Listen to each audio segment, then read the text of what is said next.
Right to this, a suggestion via a channel member. Guys, let's jump into it. Some end of the year frustration with his own party, telling John Stamos that he's over Democrats who view fighting President Trump as their entire identity. Watch. It is hard. It is a phenomenon we have never seen before. Right. That one person would dominate Every just the conversation, national every dinner, for over a decade. Yeah. You know, but and I do think you have to fight that. Like I say, if that's your whole personality, is the first thing out of your mouth is, "What are we going to do about Donald Trump?" I just can't. Meanwhile, political It's analyst not helping. Nate Silver says that You're not mindset solving is part of anything. the bigger problem, telling Semaphore he's, quote, surprised to some extent by the unwillingness of a certain Democratic faction to admit they blanked up last year. I think we can fill in the blank there. You know what I'm talking about. It's probably deeper than And that. he goes on to warn that Democrats are allowing Gavin Newsom to pull them right back toward a recycled California playbook that failed with Kamala Harris. Todd, I want to start out with Bill Maher's point that Democrats have made Trump derangement syndrome their entire personality. Rosie O'Donnell comes to mind. She recently did a video talking about how her therapist instructed her to talk about Donald Trump less, and then made a video talking about that. So why do you think some Democrats are so consumed with their hatred of President Trump? Well, I think it's twofold. One, he triggers them in the way that only Trump derangement syndrome can. And two, I think for many of them, they do not want to talk about the issues. And I think this gives them cover to just say, Trump, vote for me. Whereas in the midterms, which Democrats should win because Republicans are the party that controls D.C. right now, Democrats should at least win the House.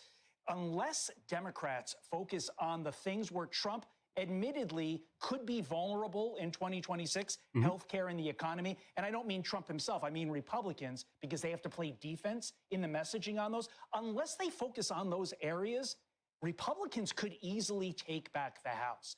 Yeah, because everything that they're starting to kind of say feels incredibly recycled, like you just stated here. The smart thing would be, you could listen. Trump has flaws, right? Pick out the flaws specifically, not just specific, like dedicating yourself to say, I don't like Trump, so what are we going to do about Trump today? But that's not really helping. You're not giving us anything. You're pretty much just saying what TikTok is currently saying for the most part here. You're not really offering us anything. So if you want to actually get to the point where you have more of a chance of kind of pulling in kind of mainly some of the independents, you're going to have to kind of by default lay off all the literal nonsense. We don't care, right? Make it so what you're saying is actually valuable. Your policies make all the sense in the world here. You start working on actually acknowledging how the literal border crisis, right?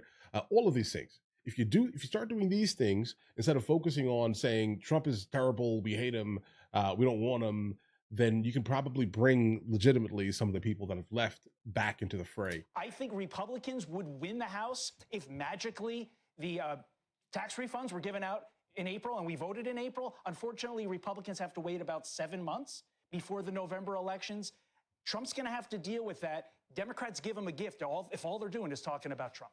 Yep. You know, Caroline, Trump derangement syndrome helped cost Democrats the 2024 presidential election. They're so fixated on their hatred for President Trump that they missed the kitchen table issues that Americans cared about.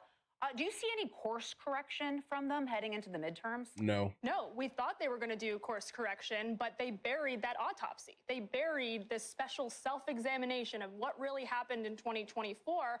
So there's no introspection going on. There's no confrontation of the 80-20 issues, like you said, Todd, like how the open border idea and how men and women's sports is very unpopular with most moderates across the country.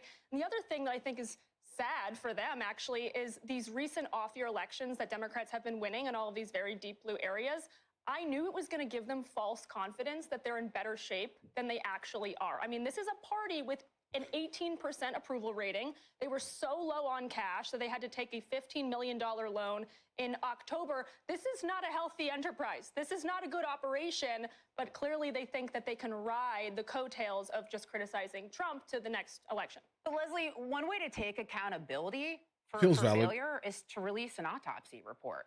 And to be honest about that, yet the Democrat National Committee refuses to release the 2024 autopsy report. Why won't they? Few things. First, I think they should. I agree with you, but I don't think that you need to have a report, an autopsy, or be a rocket scientist with a degree from Harvard to know why we lost. And we did already. Myself and all of my fellow Democrats talked about why we lost. And I'm sorry, we have done course correction. 25 Republican state seats that we flipped, Republicans flipped 0. We flipped a gubernatorial seat in the state of Virginia. You want to say it's blue? Is Glenn Youngkin a Democrat? New Jersey, we have a governor there. Here in this city, incredible turnout. And what we are doing, Todd, I would agree with you that we need to look at the issues where Republicans and where the president are not doing well. I mean, he's hemorrhaging Latinos, youth and independent voters right now on issues such as immigration, on issues such as the economy. And that's what Democrats need to do. But they don't need to have just one message. I mean, yes, when you're in a federal election, what we've seen that has been successful, what's been very successful for the new mayor here in New York and every single Democrat success in each state is they're going to the people, they're pounding the pavement, and they're saying, what will make your life better? What are the issue or issues you care about? And that's what they need to campaign on. You know, Tommy, That's valid. I mean, I was waiting because generally, I latch on when people, start sounding all types of crazy, right? But she wasn't wrong. Nate Silver noted She wasn't that, wrong. Doubling down on Gavin Congratulations. Newsom potentially as a nominee doesn't Smart. make sense. Very looking smart. at the failure of another California progressive, Kamala Harris. Do you agree with that? Would that be a mistake for Democrats? I never underestimate Gavin Newsom because he's very ambitious. I think that Gavin and Kamala, they're both from California, but they're very different. I think Gavin Newsom is much more shrewd than Kamala Harris, and he's much more strategic. I think he's a horrible leader, and he's going to have to answer for California. But I think as far as Democrats go, he's got the best chances as of now. But the biggest thing that's going to make the difference in the midterms is not necessarily the social media strategy or the pounding the pavement. It's going to be Republican turnout. So in that sense, Leslie, I agree with you because Democrats have a better ground game. They're angry. Republicans aren't angry right now. You can't just turn out when you're angry. You have to also turn out if you want this mandate to be fulfilled. So if you like the way immigration is going, and most of us do, you've got to continue to vote even when Trump isn't on the ballot. It's going to be about turnout. I saw it in that special election in Tennessee. The Republican won, but it should have been a blowout, and it wasn't because Democrats were energized and they were out there knocking doors. Republicans get complacent. They want to have high-dollar fancy dinners at Mar-a-Lago, but they don't want to put in the ground game effort that they did in 2024. Too big to rig worked, but it has to be replicated in every single election, the local level, state level, and the general as well. Well, and a lot of it too will come down. What is the? I think that's economy probably the look like heaviest heading criticism into of the midterms, right and also how do she has Americans ever made. feel about the economy heading into the midterms? Hey everyone. Okay, guys. Okay, listen. I definitely would like for us to kind of as a country to get back to having a two-party system that actually makes sense, rather than two extreme kind of coins, one coin with two extremes on it.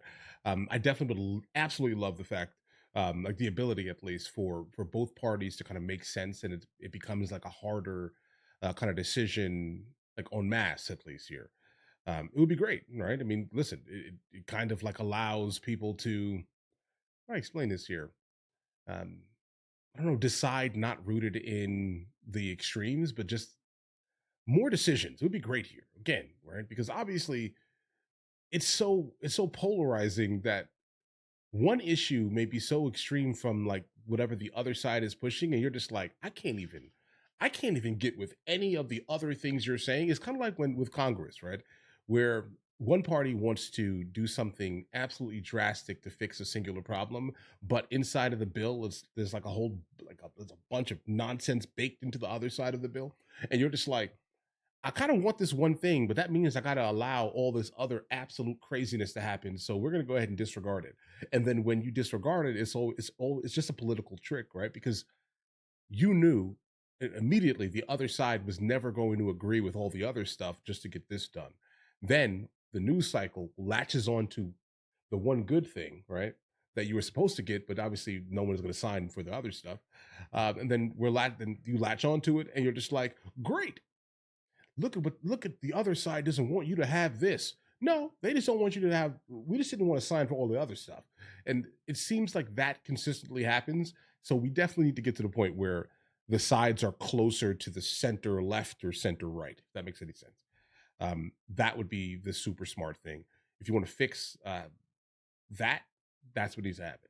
You want to fix the country, that right there, right? Less polarizing, but also at the same time that sells less in the media, so they're never going to push it. So we're basically stuck.